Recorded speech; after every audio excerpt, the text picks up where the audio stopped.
Mayang hapon sa mga wabibas nato, especially katong mga na I love life karon, katong nisugat sa bagong tuig 2024 nga na I love life.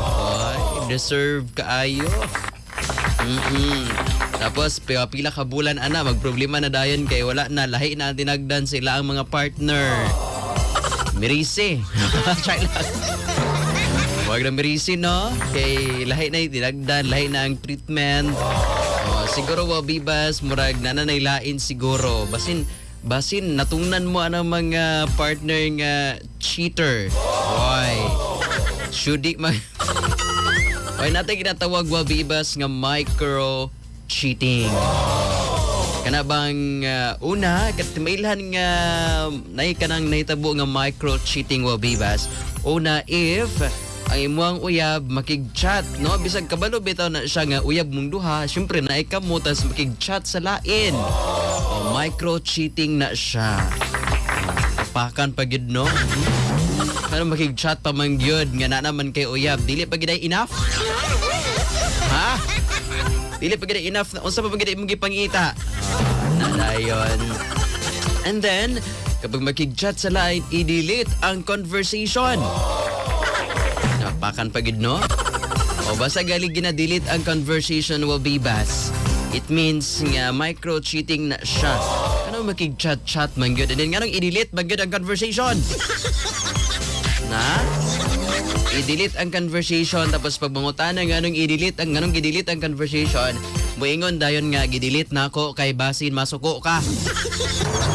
Mao ba? Di ba siguro masuko no kung walay ginataguan sa conversation. Di ba? Ana magid na siya. Nga na magid basta mga cheater. Nga ana gid na ilang mga pamaagi moingon dayon nga gi-delete na ako ang conversation namo kay kabalo ko nga masuko ka. Hoy! Pagmata diha. Sikaran ti ka diha ron, ha?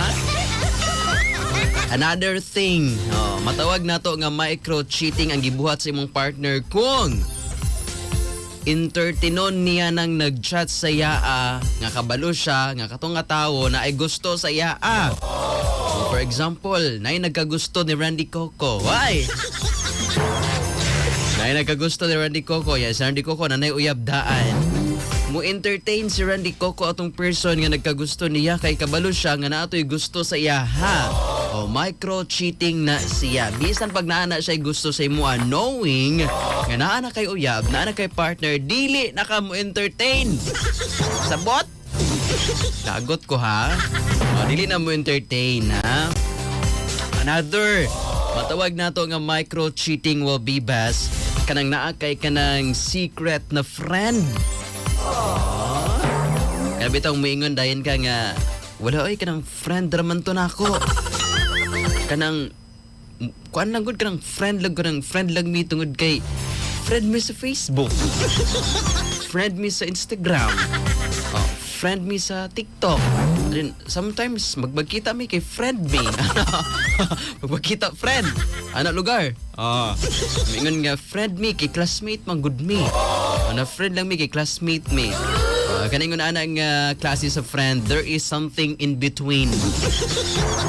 Makaingon jud ka wabibas nga naagay something, no? That is micro-cheating also. Lastly, matawag nato nga micro-cheating ang gibuhat sa imong partner kung moduol na siya sa uban sa panahon nga dili okay ang inyong relationship. Daghan kayong ingon ana wabibas, no? Makabantay mo sa inyo ang mga friend, no? Kung naman magaling mo yung friend wabibas nga dili okay ang ilang relationship, naana siya duulan nga tao nga share niya sa iyang mga problema knowingly nga dili sila okay sa iyang uyab. That is micro-cheating wabibas. Nga nung imo mang ipasa sa uban ang mga problema ninyo sa inyo ang duhang partner kung pwede man ninyo nang isolbad nga inyo arang duha. Di ba? Anong kinahanglan manggid nga moduol sa laing tawo? Dito pagid sa tawo nga you find attractive. Ito pagid nga tawo nga kabalo ka nga nanay gusto sa imo That is micro-cheating wabiba. So iwasan natin yung mga micro-cheating aron dili ta mga sagpaag chinilas ani. Aron iwas-iwas masagpan og tsinelas, iwas-iwas ang pag-cheat ha. Bahala pag micro-cheating lang na siya. Remember, Walbibas, ang effect sa micro-cheating is macro effects. Micro-cheating, gamay lang na siya. Pero ang effect anak niya, Walbibas, is macro. It means dako, Walbibas. Ha? Wala nga iwas-iwasan ang micro-cheating. Knowingly nga nakakayab, nakay partner, dapat nga pag naay problema, inyo ang i-fix ninyong duha. Dili kay ipasa-pasa nyo na sa uban. Lagot dayon ko ha. Anyway, alas 4:02 ng atong oras, lihay sa mga naigo diha, especially katong mga cheaters. Naglagod jud naglagod jud kada Walbibas. Bukas na bukas po pag-uusapan din natin yung yung mga red flag na naman. Bukas pag-uusapan natin yung mga red flag. Abangan niyo bukas ha. Lagot ko ng mga red flag ng mga person.